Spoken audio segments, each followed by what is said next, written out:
고난 너머에 더 큰 고난이 기다린다 할지라도 오직 하나님만을 신뢰하십시오. 여러분의 영혼의 시력이 회복되기를 마음이 없는 분에게 시청자가 아니라 우리는 예배자가 되어야 됩니다.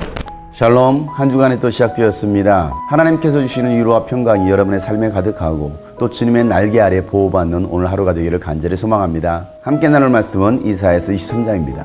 이것은 두로를 두고 하신 엄한 경고의 말씀이다. 다시스의 배들아 너희는 슬피 울어라. 두로가 파멸되었으니 들어갈 집도 없고 닻을 내릴 항구도 없다. 키프로스에서 너희가 이 소식을 들었다. 항해자들이 부유하게 만들어준 너희 섬 백성들아, 시돈의 상인들아 잠잠하여라. 시올의 곡식 곧 나일의 수확을 배로 실어들였으니 두로는 곧 문나라의 시장이 되었다. 그러나 너 시돈아, 너 바다의 요새야. 네가 수치를 당하였다. 너의 어머니인 바다가 너를 버리고 이렇게 말한다. 나는 산고를 겪지도 않았고 아이를 낳지도 못하였다. 아들들을 기른 일도 없고 딸들을 키운 일도 없다. 두로가 파멸되었다는 소식이 이집트에 전해지면 이집트마저도 충격을 받고 낙심할 것이다. 베니게의 주민아, 스페인으로 건너가거라. 섬나라 백성아, 슬피 울어라. 이것이 너희가 그렇게 좋아하던 도성 두로냐? 그토록 오랜 역사를 가지고 저 먼 곳에까지 가서 식민지를 세우던 도성이냐? 빛나는 왕관을 쓰고 있던 두로, 그 상인들은 귀족들이요, 그 무역상들은 세상이 우러러보던 사람들이었는데 두로를 두고 누가 이런 일을 계획하였겠느냐? 그 일을 계획하신 분은 만군의 주님이시다. 온갖 영화를 누리며 으스대던 교만한 자들을 비천하게 만드시고 이 세상에서 유명하다는 자들을 보잘것없이 만드시려고 이런 계획을 세우셨다.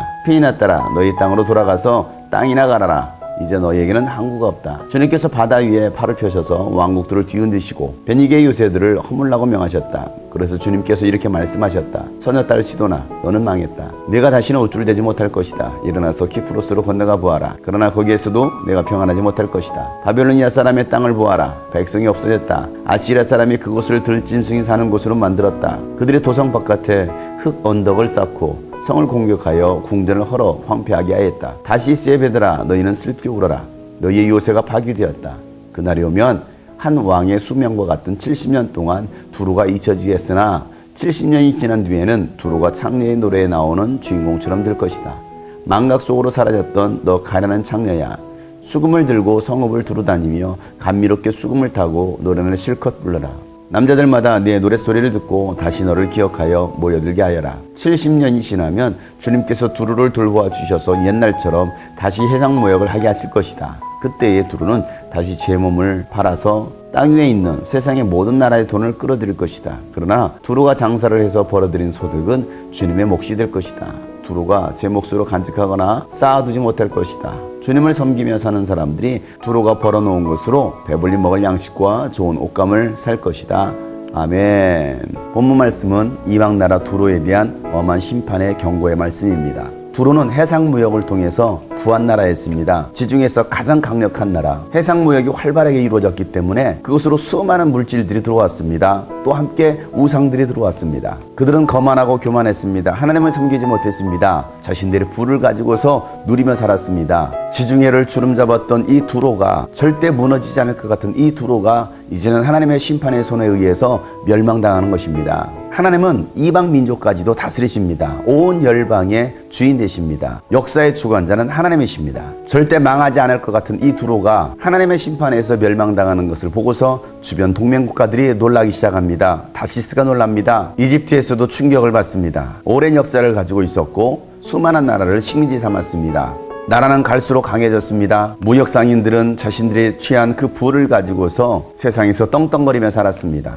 그런데 하나님께서 이 두로를 향하여서 심판의 계획을 세우신 것입니다. 두로가 멸망할 것이라고 누가 생각했겠습니까? 아무도 생각하지 않았습니다. 절대 망하지 않을 것이라고 생각했던 것입니다. 그런데 그렇게 부했던 두로마저도 멸망합니다. 여러분들이 가지고 있는 거, 내가 취한 부, 물질 절대 망하지 않을 거라고 생각하십니까? 하나님 없이 거둬들인 그 모든 것들은 결국은 다 잃어버리게 되어 있습니다. 하나님은 교만한 자들을 비천하게 만드십니다. 이 세상에서 유명하다라고 말하는 사람들을 하나님은 보잘것없이 만드시는 것입니다. 하나님은 부하게도 하시고 가난하게도 하십니다. 교만한 자들의 것을 빼앗으셔서 겸손한 자에게 주신 하나님이십니다. 깨닫지 못하면 멸망당하는 것입니다. 회개하지 않으면 가진 것 모든 것을 빼앗기는 것입니다. 무너지지 않을 것 같은 바빌론도 하나님은 무너뜨리셨습니다. 아시리아 제국도 하나님께서 심판하셨습니다. 이제는 교만한 두로를 심판하시겠다라는 것입니다. 사랑하는 여러분, 오늘도 우리는 나 자신을 봐야 됩니다. 나는 하나님 앞에서 교만한지 겸손한지를 봐야 됩니다. 내가 무엇을 위해서 누구를 위해서 이 모든 것들을 쌓아두는지를 한번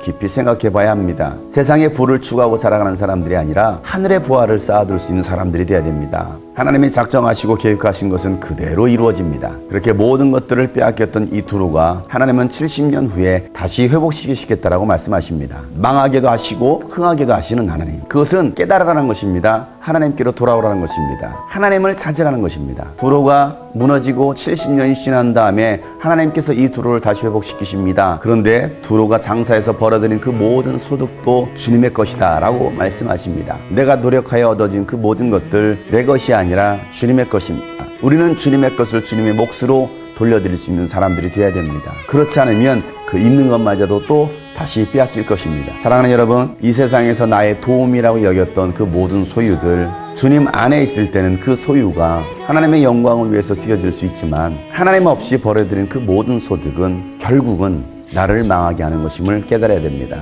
오늘도 하나님은 여러분들이 주님을 바라보고 주님을 의지하길 바라십니다. 주님께로 겸손히 엎드려 돌아오길 바라십니다. 그럴 때 주님께서 여러분의 삶을 책임지실 것입니다. 주님 안에서 평안을 누리는 여러분의 삶이 되기를 간절히 축복합니다.